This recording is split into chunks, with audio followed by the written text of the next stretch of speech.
வீடூர் அணை ரம்பி வழிந்ததால் அது கொள்ளளவை தாண்டி இருந்ததால் அதை திறந்துவிட்ட நிலையால் அதிலிருந்து வரும் உபரி நீரின் வரத்துகள் உசிட்டேரிக்கு வந்த வண்ணம் தொடர்ந்து கொண்டிருப்பதால் இங்கு 10 கண் என்றழைக்கப்படும் இடத்தில் ஊசுடு ஏரியில் நிரம்பி பெரும் விளைவை தந்துவிடப் போகின்றது என்பதற்காக மதுகை திறந்துவிட்டு அழகூற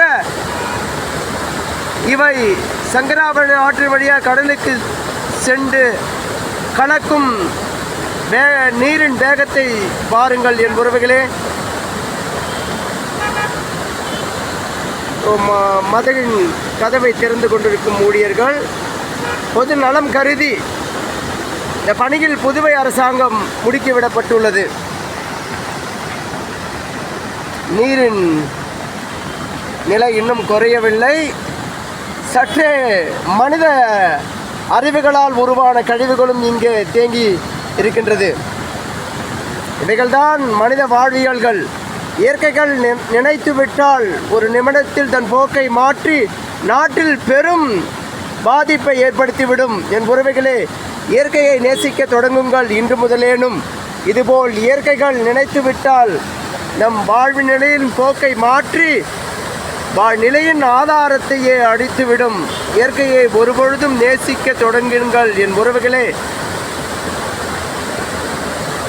பீதி அடித்து கொள்ளும் இந்த நீரின் காட்சிகள் அற்புதங்கள்.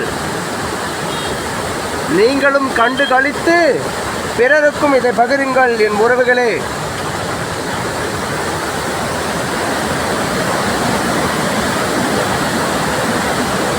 இது 10 கண்ணில் உள்ள பாலம். உசுடு ஏரி ரம்பி வழிந்ததால் மதகின் கதவுகள்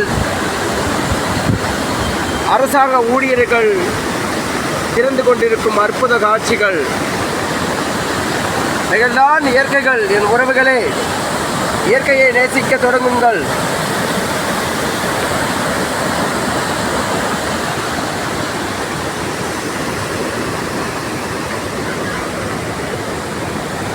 பத்து கண்ணு 1 2 3 4 5 6 7 8 9 10. இதை 10 கண்ணையை விட தாண்டி போயினே இருக்குதுங்க.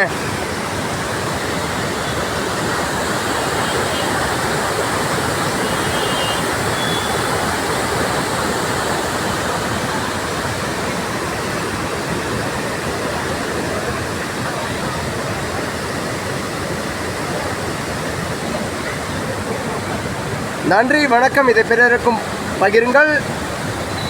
இன்றைய புதுவை நிலை நீர்நிலைகளின் சேதங்கள்